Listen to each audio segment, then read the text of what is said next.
topic, and we have some wonderful panelists. Because we have so many panelists and so much to talk about, rather than having one person give a speech, we're going to go through a series of questions and have everyone have a chance to give their thoughts on the question, and perhaps at the end we might have some time for interaction with the audience. So for the first question, it's going to be opportunity to introduce yourself and what you do in response to the following question. What is a social engineer and what is social engineering? All right, I get to start. Good afternoon, everyone. Good afternoon. Okay, I was about to say, am I at Howard or what? I am Keela Crane, and I was the Assistant General Counsel for the NAACP. As of Tuesday, I actually resigned and will be moving right after this to become the Associate Legal Director for the Michigan Secretary of State's office. Yeah, Michigan has. So what social engineering means to me in my previous post and in my current post is to utilize the skills that we have cultivated here at Howard Law to make effectuate change on the ground for many marginalized communities, and in particular African American communities.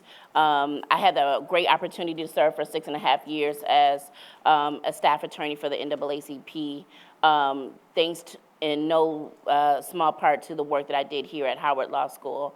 And from that, we were able to do both in-house counsel work, doing the work of the business of the NAACP, but also working with our 2,200 units all across the country, working on many cases with my friend Leah Aiden here, on redistricting and voting rights, working on environmental concerns, working on criminal justice issues, just all the things that touch our daily lives, and being able to empower the units on the ground in the NAACP in small towns and big cities all across the country.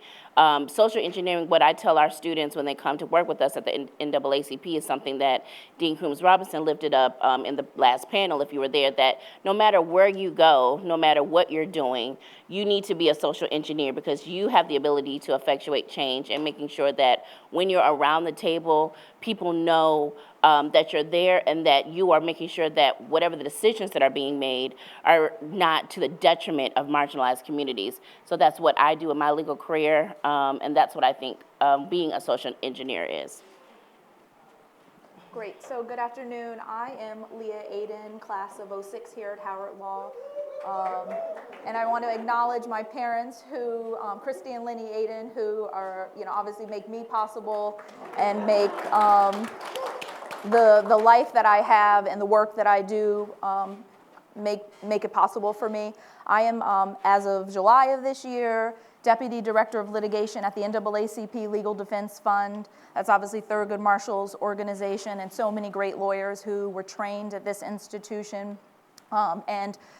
Just quickly before that, I worked at the UNC Center for Civil Rights and had the opportunity to be blessed to work alongside Julius Chambers before he passed away, and he is one of the greatest lawyers that this country has produced. And before that, clerked for the Middle District of Tennessee for the Honorable John T. Nixon, and then spent a brief stint at Freed Frank getting trained to then move on to the Legal Defense Fund. But I open all of that up to say that the education that I got here at Howard is what has enabled me to do the work at the Legal Defense Fund and to be a social engineer. I chuckle because that term is so hated by conservatives, particularly if you're a litigator. Certain members of the court really are disgusted by the idea that we believe that there is a role to change structures in our country and to use the Constitution, and not as the Constitution was when it was crafted, but the Constitution as a living, breathing body that changes with time and that opens up avenues of opportunity, in particular for Black people. At the Legal Defense Fund, our 4 core areas for the 80 years of our existence have been expanding opportunities and political participation for Black people, ensuring high-quality education for Black people, ensuring access to opportunities for not just jobs, but to create wealth for Black people, access to health, access to clean environments. And so the work that we do is about changing systems, not individualized work, but impact litigation to change systems. And I want to provide just one example of the work that's been so important to me very quickly. I represented right outside of Atlanta the Fayette County NAACP about 12 individual black voters. And this wasn't a typical LDF case because most of our clients, they were more affluent in that community than the white community. These were former lawyers, former pilots, executives at big law firms. And even in that community, which was Fayette referenced in an Outkast song on the Aquemini album, even in that community, white supremacy reigned so supreme that black people couldn't even access and be represented on the county's commission or the school board. It had been an all-white body for nearly 200 years in that county. Even though black people were you couldn't say black people weren't qualified. You couldn't say that that the black community was too small. They were about a fifth of the population, and there were 5 members on each body. But the systems there, the method of election there, had shut out black people from serving on that body. And all across the country, there's a history of that. And the reason why you have a Barack Obama, or you were able to have a Barack Obama, there are 10,000 black elected officials across the country, is because of organizations like LDF and others that opened up systems of political opportunity for black people to be able to elect their candidate of choice and have representatives on school boards, county commissions, state legislative bodies, and that is part of the work of social engineering. Okay. I'm just going to do a little bit of moderating here.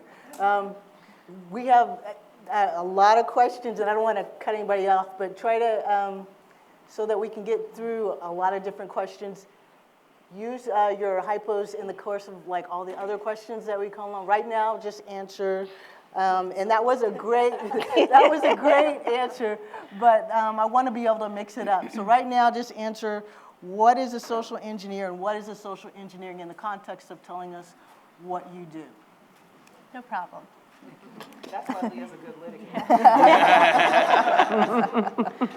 My name is Danielle Davis, and I'm a staff attorney at the Southern Poverty Law Center.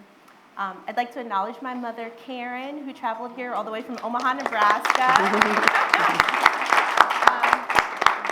because we both realize just how important this moment is in Howard Law's history.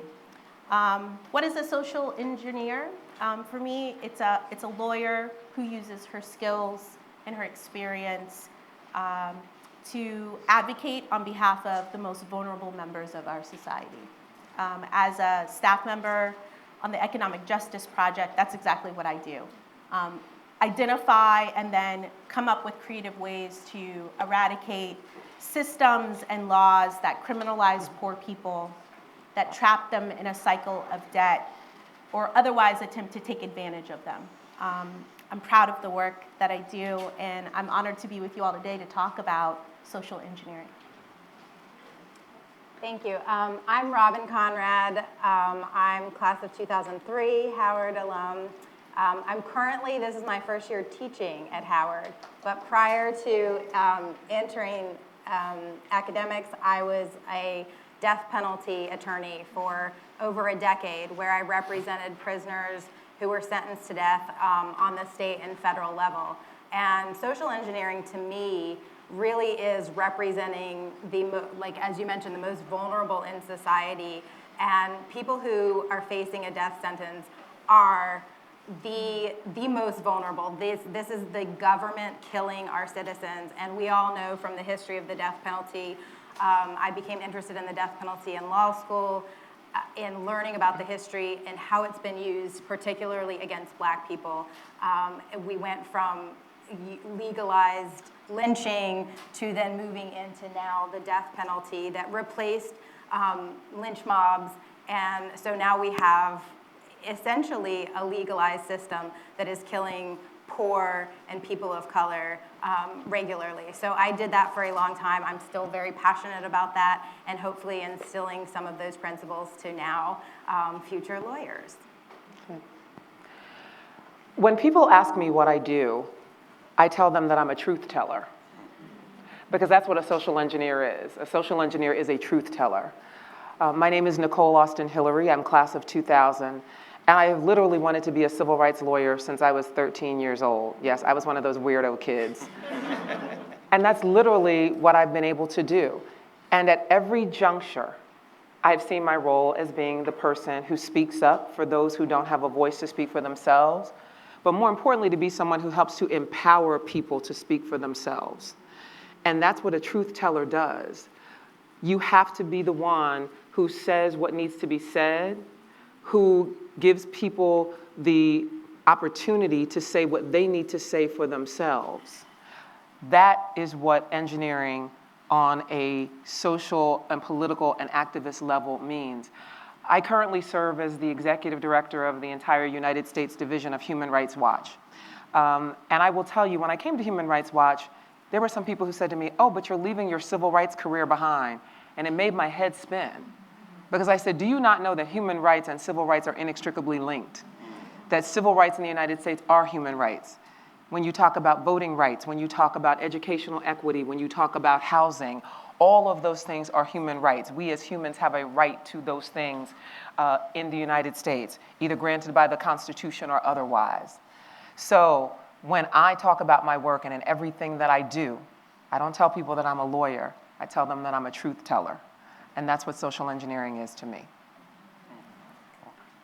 Man, hard to follow. We should switch seats. Maybe. My name is Cliff Kristoff. I am a class of 2005, the one that Dean Worthy was just talking about that messed everything up.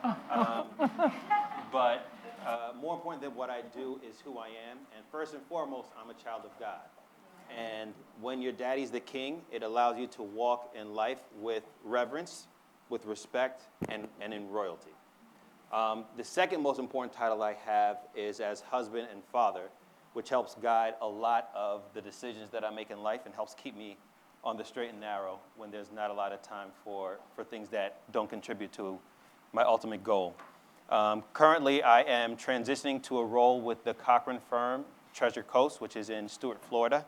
And our goal there is, it's called the Legacy Project, and essentially it is ensuring that the legacy of Johnnie Cochran and his intention to empower minority attorneys to practice in the world and to compete with some of the bigger firms and attorneys is realized. And that's one of our major goals in partnering with Howard University and partnering with some key community organizations.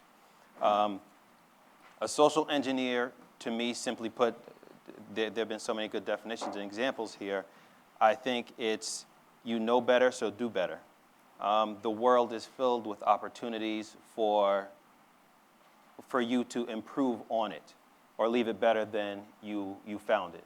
And the reality of our world today is that there are so many issues and problems and things to address that any day in life, any walk that you're in, you could find an opportunity to be a social engineer. The way that I have been able to do it in my career is I've intentionally chose places to work with that improve Black and brown lives. So first as a prosecutor, which people don't understand, but as a prosecutor, I look like the people who are being brought into the courtroom, so I looked at them differently. They could be my friend, my brother, my cousin, my aunt, my uncle. And so the way that I prosecuted them was a little bit different than some of my colleagues. Then as an education attorney, working for school districts where I had an opportunity to improve the lives of the students in the academic setting. And currently, I'm actually in-house at the Mount Vernon City School District, which is a majority Black school district. And one of the ways one of the things that gives me life is being able to go to the classroom and talk to the students and plant some seeds in their ideas, in their minds, and give them opportunities and just open their minds to the world of possibilities that are in this world. Fiend. Wonderful, thank you. So we're going to start with you. Oh, shoot. And All right. come back up this way. And I'm going to borrow from Nicole Austin Hillary's Truth Teller. So tell the truth. Now we know that a lawyer is what? Or social parasite. Oh, shoot. Was she asking? This is Howard. Everybody got to know this right here. A lawyer is is either a social engineer. Or a parasite on society. Right, they told you that before you got here. You heard it at least 600 times while you were here. And they keep telling you probably in every piece of literature that you get in the mail asking for money. Is that true?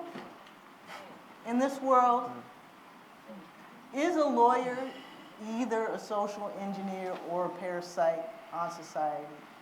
Or is that simplistic today? So there's this book by Simon Sinek called Start With Why, and it talks about finding your why in life and why you live, why you operate, why you do the things that you do.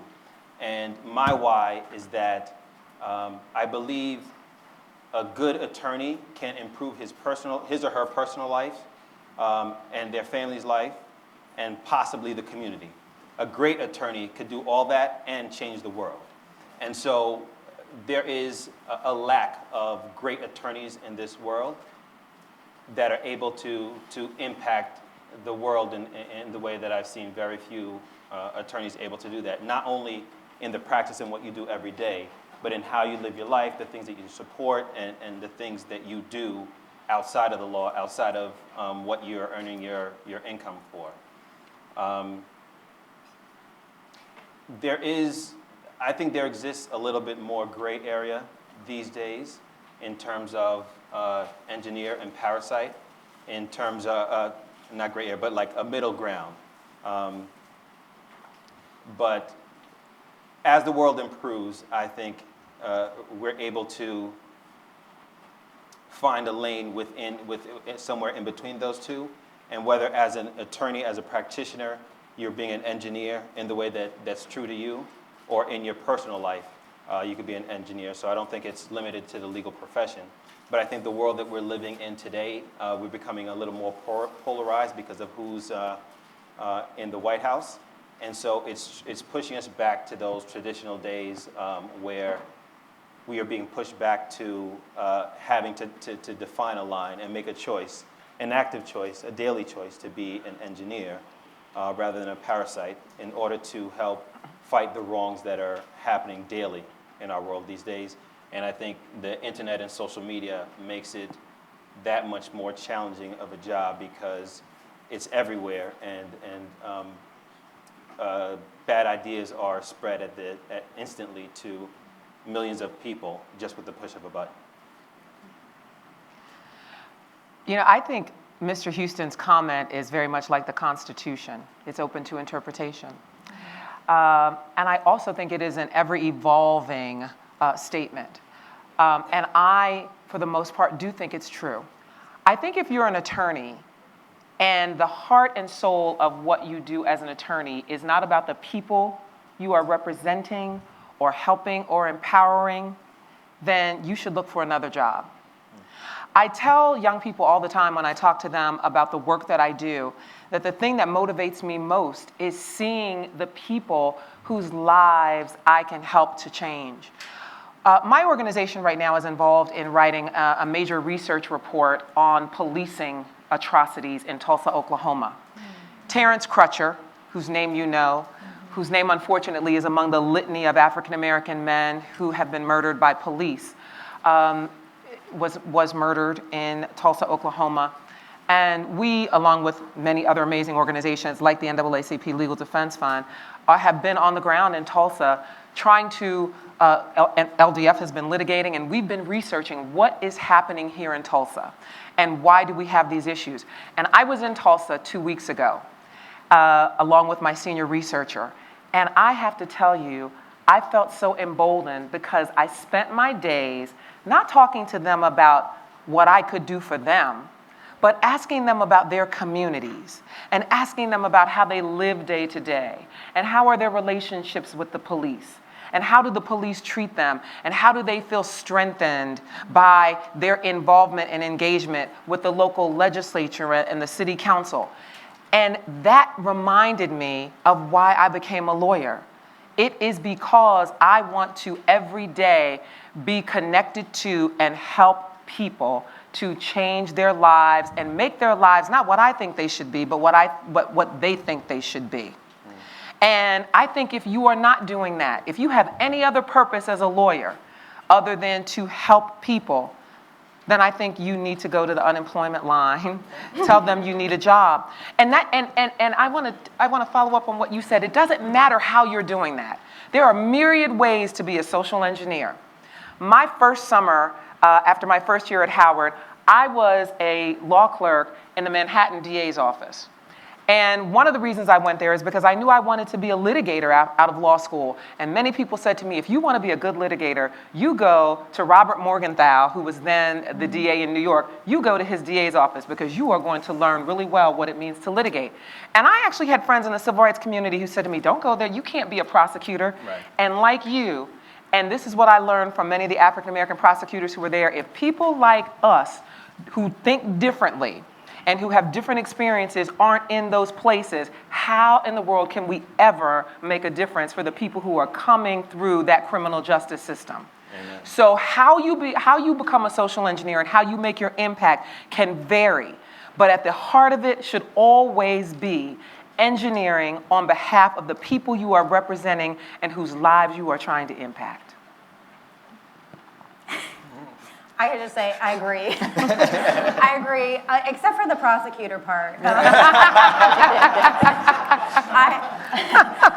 I never wanted to be a prosecutor. I would never go work for a prosecutor, except, and I want to just say this, that part of that was because I did see myself as being this social engineer and somebody who doesn't want to be on the wrong side of the system, right?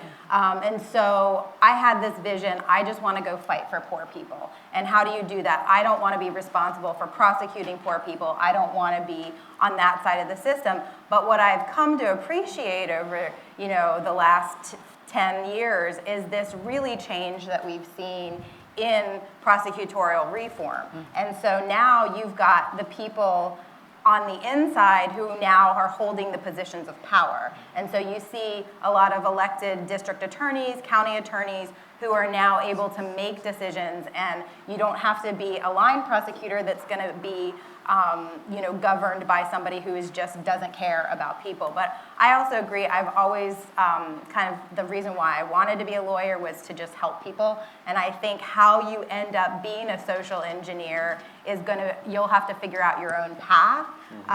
But again, it's all about, being a lawyer is about representing other people, and you are a voice for that person, whoever that person is. And so I do think that the quote is still relevant today, and it resonates with me and has resonated with me throughout my career. For me, it's an unequivocal yes. And it's my personal opinion that the times we live in require us to make a choice. I think especially for Black and brown attorneys, I live in the state of Louisiana. I'm sorry, and I feel to say that I'm a 2009 graduate of the law school. My classmate, Shannon Stokes, is here. I currently work in SPLC's New Orleans office. And in Emancipation, written by J. Clay Smith, a former dean of this law school, he talks about the history of lawyers in Louisiana and how for close to 15 years, A.P. Touro was the only Black licensed attorney in the whole state of Louisiana. And in that time did some incredible work, but I'm sad to report to you that the number of Black attorneys who were doing civil rights work in Louisiana hasn't increased that much. And for that reason, it's not hard to, understand why Louisiana is still one of the most impoverished states in the country. This is life or death. For most of our people, especially our people living in the Deep South, they need us. And they can't afford for us to make a different choice. I also reject this notion that we can be social engineers wherever we go. I just haven't found that to be true. It hasn't been my experience, nor do I believe it's been the experience of a lot of my colleagues and classmates. There are some environments that are so hostile that you can't engineer.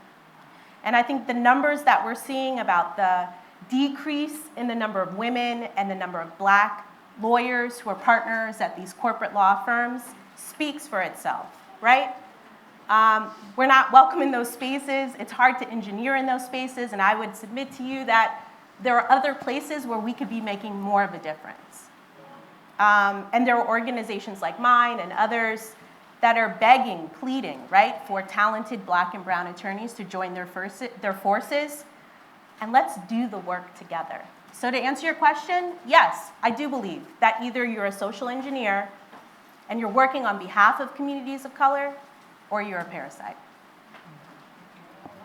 And I think I'm very much aligned with Danielle in the sense that I just don't believe anyone, and we all know this, no one's coming to save us. And I think it's made true in this environment, glaringly true in this environment, but it was also the case even before this administration. No one is coming to save us. We have to save ourselves. I love talking about my clients because it is the reason why I do the work. If they are able to live in communities and fight white supremacy at the risk of losing their jobs, of being harassed, of being threatened, their lives threatened, then I, of course, can, in the safety and comfort of my job in New York, use my skills to help supplement the work that they're doing in their communities. And when I say no one's coming to save them, there's this community that I've been representing for several years in Tallahassee, Alabama. It's right outside of Tuskegee.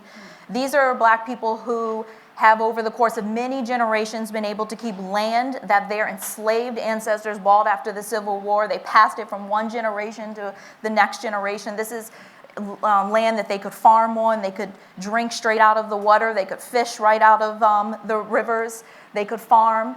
And of all the places in Alabama, with all the land, of all the places where they could put a landfill, they decided to put it right next to this African American community that's been there for generations, effectively evicting them. They can't have barbecues outside with their family members. Many people don't want to come back and retire there because what do they look out and see is buzzards and gnats and crows and wild dogs. And this is because the EPA has abandoned them, and they weren't just abandoned under this administration, they've been abandoned for decades. It's because their state and local civil rights enforcement agencies have abandoned them. It's because there's not enough political representation at the local level. And it's because of them organizing and the work of lawyers to coming to assist them that at minimum, they've been able to tell their truth. That this is land that they've worked for, this is land that they are entitled to keep generation after generation, that they are being harmed.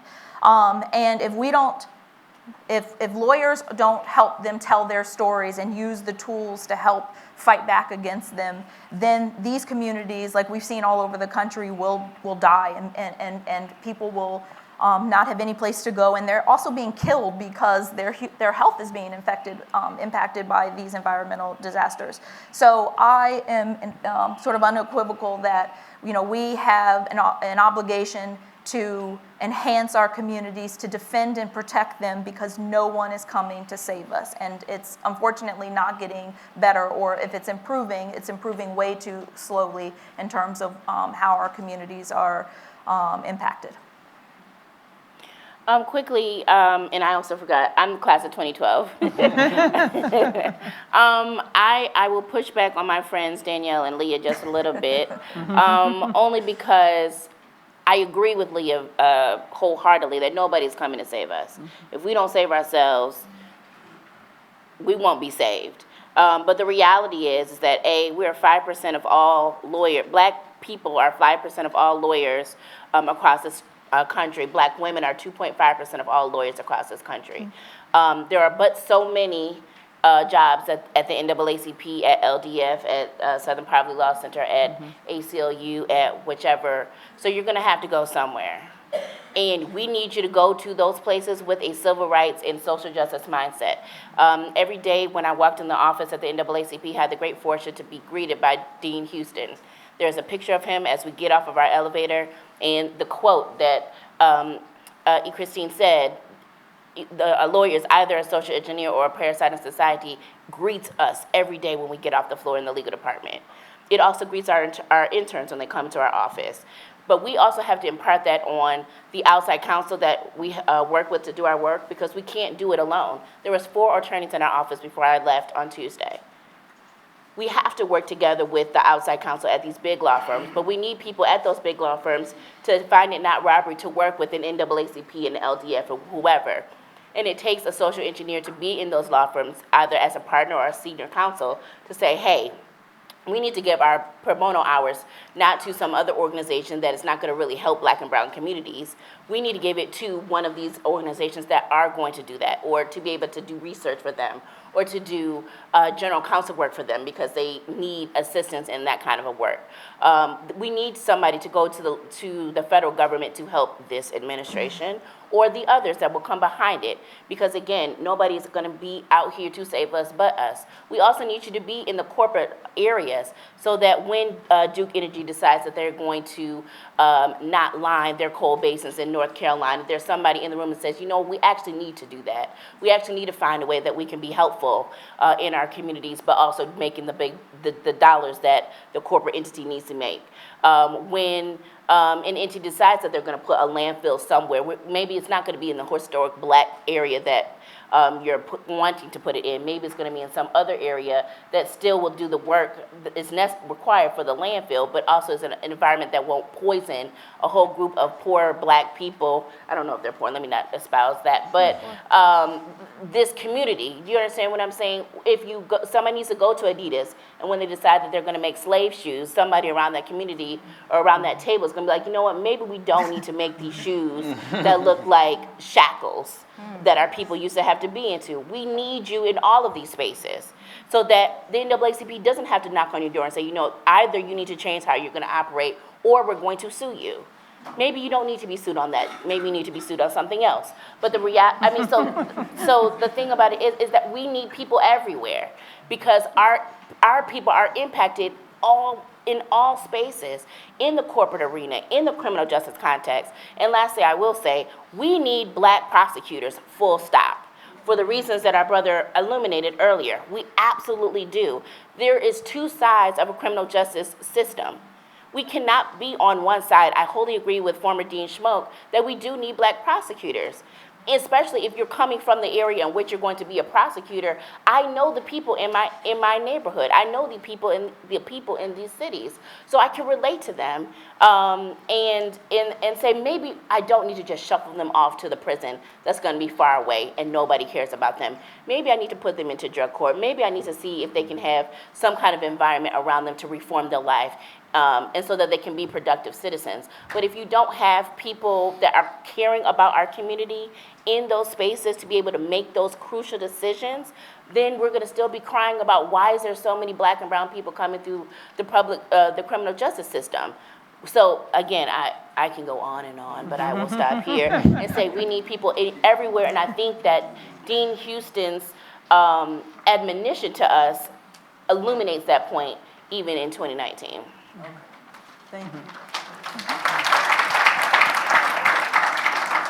So this is going to be the last round of questions. I'm going to do something really mean as moderator. I'm going to give you an impossible task. Oh, boy. And hopefully we might have time for a few questions from the audience. I don't know. It's a three-part question. Three-part.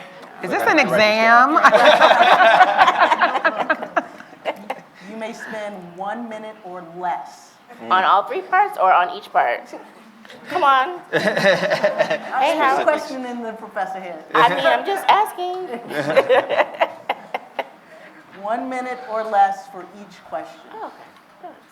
If the timekeeper can help. Oh, we have Hey, girl. Oh, brother. First, I'm insisting that you try to figure out what is or articulate the most important issue for us to address. Second, why is this taking so long? These are completely separate questions. We've been social engineering and social engineering and social engineering. And we're still social engineering. Why is it taking so long? Third, is President Trump Yes. Let me stop you there. Is President Trump setting the highest bar for being a social engineer, that is, changing structures and systems? Wait. Can you repeat that last one? 1 minute. Oh, shoot. The three questions again. Most important issue, why is this taking so long? And is President Trump setting the highest possible bar for being a social engineer, as defined by the first question? It starts with me? Starts with you. Mercy. Okay, so I think that the most important issue right now, or Actually, let's mix it up. Anybody? We went down and we went back up. Now, jump in. Again, the three questions. Most part. Get ready. I'm gonna count. Yeah. 3, 2, 1. Whoever starts talking first gets to go first. okay, I'll go. The most important issue. Why is it taking so long, and why? And it doesn't have to be in that order. Oh, okay. Oh, okay. So sis, you ready with my time? Okay. So I'll start backwards. The third one, is Trump making it? Yes. For the first probably 100 days of his administration, I don't think I've worked harder, more hours, because he made us drink out of a fire hose. This president is, with the help of the Senate, is rushing through so many federal judges that have lifetime appointments that are going to fundamentally, radically shift the federal bench. And we have to restructure how we're going to effectuate change, not on the federal level now, but on the state level, because of how he is restructuring and the Senate is restructuring the judiciary. So we need to be paying attention to that, and figuring out how we're going to now work to change the landscape of our communities on a state level if we can, or even on a local level. And that means voting rights, that has voting rights implications, environmental, criminal justice, the whole line. The second one was, I'll do the first one. The most important thing I think that we need to be focused on right now is the census. I'm talking to my source in Delta Sigma Theta and all the other D9 high source across the country about the census. It is important that all of us are counted, and all of us are counted accurately across the country. About $700 billion are appropriated based upon the census. You're also dealing with the Electoral College, redistricting on not only the federal level or for the Congress people, but also on the state and local level. For the next decade, the census has the ability to change the landscape of how we do political, social, educational, all of these things that our communities need. And so we have to make sure that we are ready for the census and also ready to fight any type of misdistricting that will be happening on the federal or state level. So we need to get involved and be ready to help Leah and all of our other civil rights organizations as they're going to fight not only the census, but also on redistricting. And the second one was... Why is it taking so long? Why is it taking so long? Because the forces of evil are always here to try to get at us, to be honest.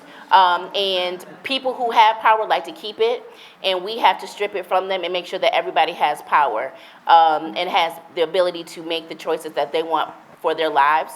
But until the power is shifted and until we are able to amass the power, we are going to continue doing this. And they're not going to go easy, because if you have power, would you give it up easily? No. But we need to keep chipping at this, and we need an army. Again, we're only 5% of all of the lawyers across the country, and we have allies, yes, but we need to continue marching forward. I think that in certain aspects after the Civil Rights Movement, we kind of took a little bit of a break. We also took a little bit of a break when President Obama was elected. Just nod your head. But things kept happening, and we need to make sure that we are always pushing forward and not resting on our laurels when we make some achievements across the country. Thank you. Did I make it? Amen. I'll go. Yes, I do believe that President Trump is engaging in his own form of social engineering. Unfortunately for us, he's working on the side of evil. I do believe there's opportunity. In the year after President Trump was elected, my organization, for example, received $100 million in donations. Yes. Right? So there are people who are scared, right, and who want to do something, and maybe the only thing they could think to do is donate some money, right? But what I'd suggest to you that there is more that we all could be doing, right? And that there is a growing army of social engineers, of lawyers, of people who do policy work, right? Who understand the dire circumstances that we're in, but also see the opportunity. Why is it taking so long? White supremacy is a hell of a drug. And I think that there's a lot of work to do, right, society-wide, but we've got some work to do in our own communities, right? But I'm hopeful about doing that work. I think that it's possible to dismantle systemic oppression and dismantle systemic racism, but it's going to take all of us and a commitment. And the third, Most important.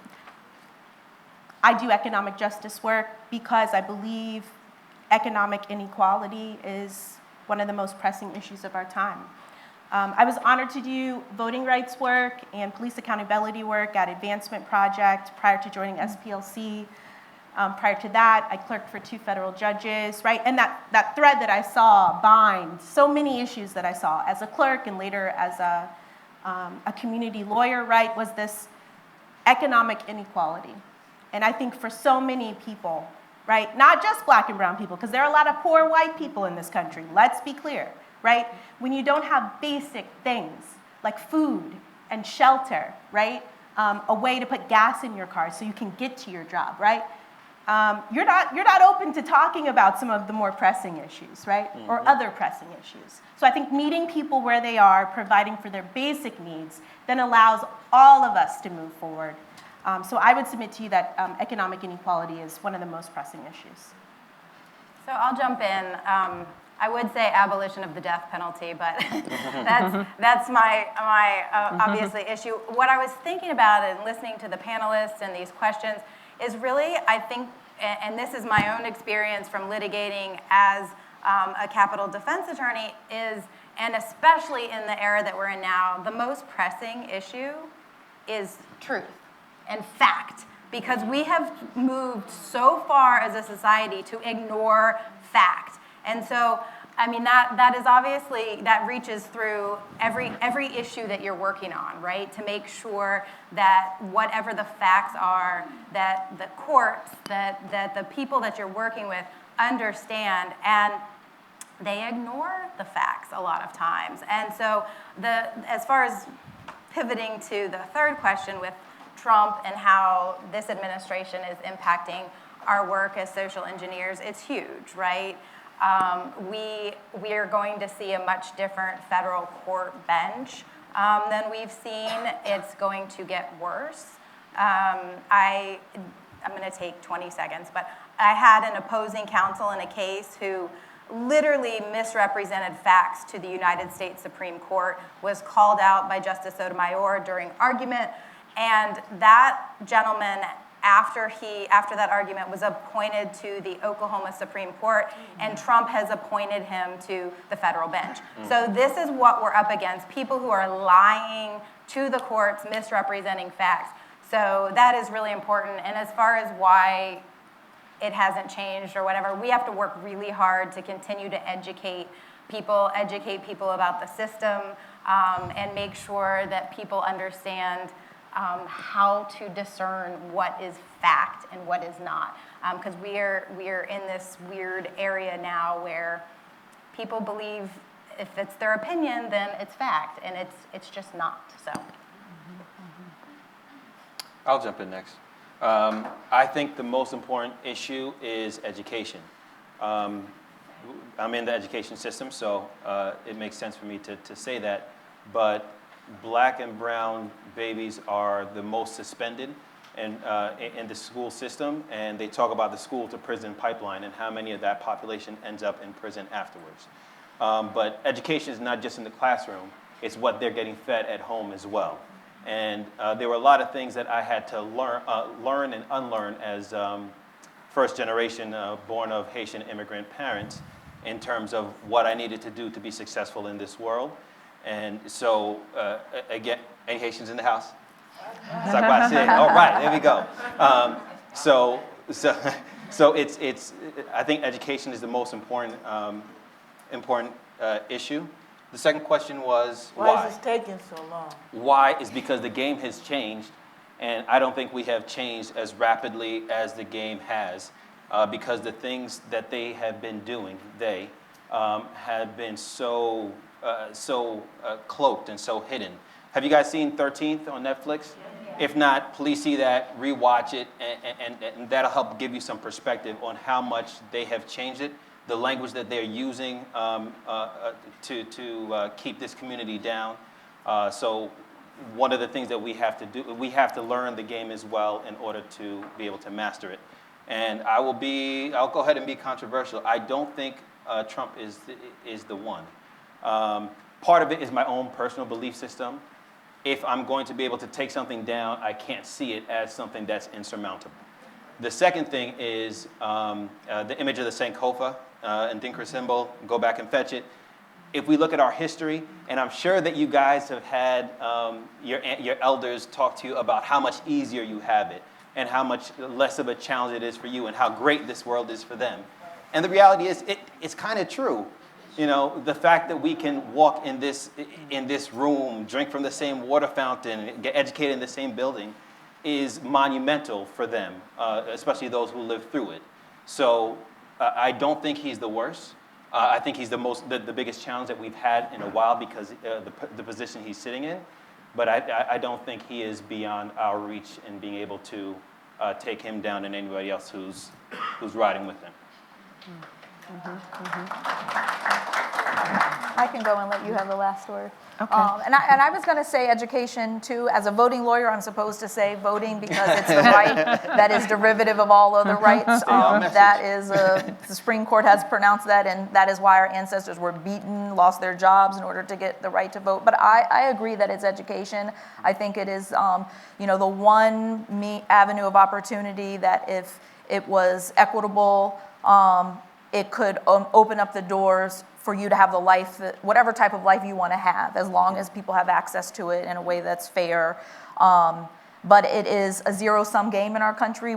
People know that if you keep people uneducated, it's another form of slavery, just like the criminal justice system. And all of us are part of it, right? All of our parents did the best they can to get us the best education, which means not sacrificing us by putting us in a lower performing school in order to bring the resources that we have to those schools. And we see what's happening with parents paying for their education, the legacy that goes into getting into the best educations. This country doesn't it does not live up to the promise that everyone has a right to an education, a high quality education, a global education. And what you do with that is your own choice, but the access to it is structurally meant to keep us in another form of slavery. And until that changes, I don't know how we can truly progress. And I think one of the reasons why it hasn't changed is because no one's willing to give up a little bit so that other people can have more. And it is zero sum. And I really hate to give so much attention to Trump. And part of it is because when I talk to some of my clients who live in Louisiana, who live in Georgia, I mean, they have been up against people like Trump and that mentality, the explicit racism, the silencing of them of their communities, the complete disrespect for them as human beings. That existed long before this person was in power and people like him were in power. And so I take power and strength, and I work really hard and stay late and answer their calls and fight for them because they have lived in communities and refuse to believe that black people are subhuman, that black people are not the greatest thing to walk this earth, that they refuse to lay down. They challenge white supremacy every day, and that existed well before Trump. It will exist well before after him. And so if our ancestors were able to believe in a world beyond slavery, if they were able to believe of a world beyond Jim Crow, if they were able to believe in those things and fight beyond those things, of course we can fight this lunatic. Of course we can. And that has to be the way that we proceed as social engineers moving forward.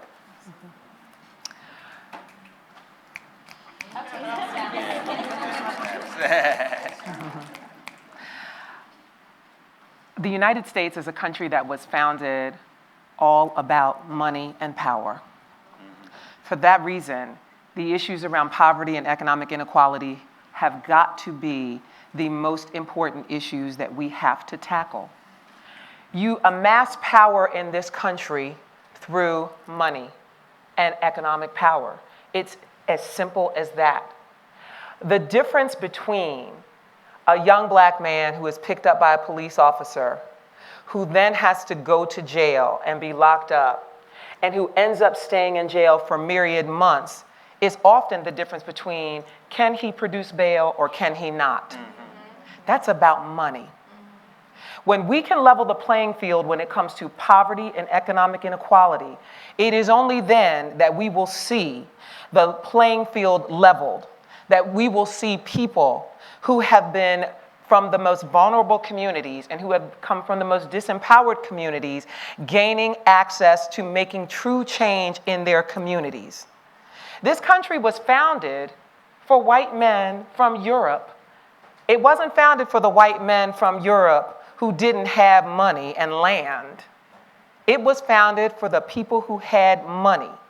And the reason, Professor Cunningham, that we still haven't been able to resolve these issues is because we have not been able to get past what the true inherent nature and founding principles of this country are. And that's what it's about. And it's also about our lack of being able to tell truth, Professor. Because we in this country cannot have a real honest conversation about the history of this country and about race and the ugly truth about how those two things are inextricably linked and how that colors, no pun intended, every issue and problem that we are facing. We have to get past that and have real honest conversation about that before we can even begin to make changes. And those changes have to be systemic.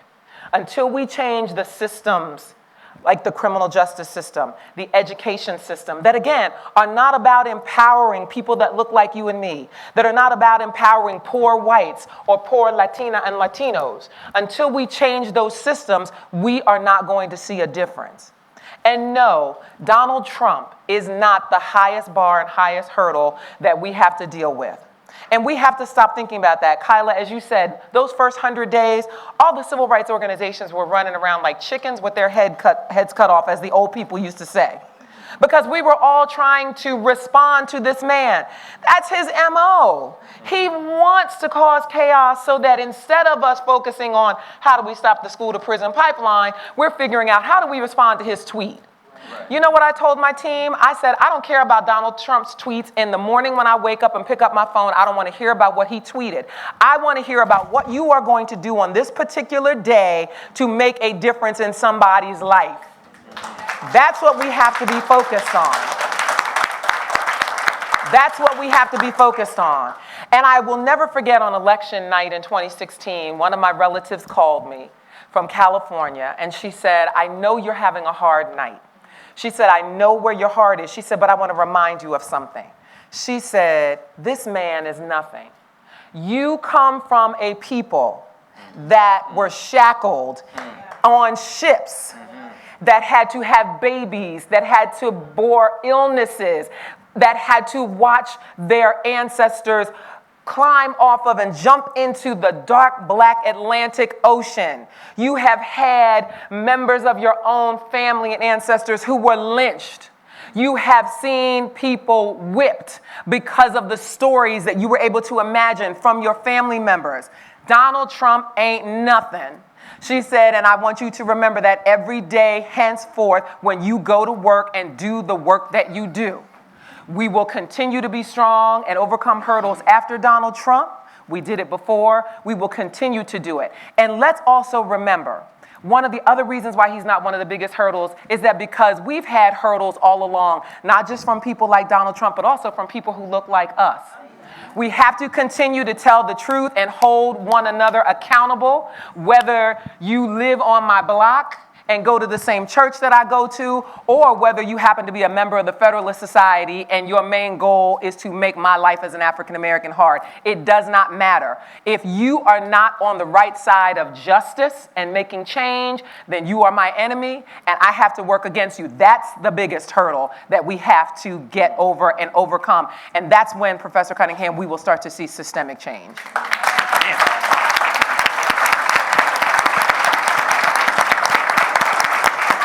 Felt that one.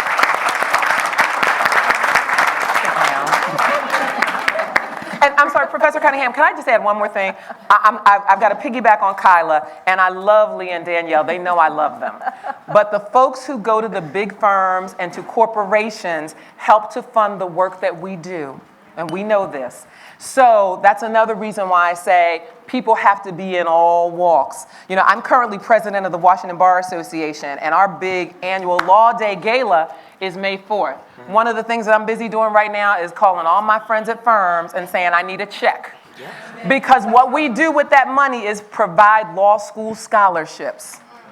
And without people, and me who's been in public interest all these years, I can write a check, but my check's not going to be as big as theirs. And so one of the ways that they can be social engineers is by helping to fund the movement. And so we appreciate that too. Well, I'd like to thank our panelists. I think it's tricky. Let me just say one word. My one word. That's tricky, right?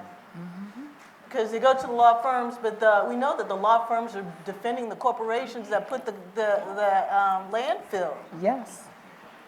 So we're taking money from the enemy, and that money is never going to fund the revolution. That money's going to cut off as soon as it starts doing anything that's going to seriously change the system. I agree with you, but I think that's the starting place. I agree. Yes. Like knowing how this country was founded and why it was founded, actually everybody knows. That's not a secret. I think the problem is black people keep thinking that they don't know. We keep trying to convince them to do the right thing when what they want to do is exactly what they've been doing. Y'all are awesome. Thank you.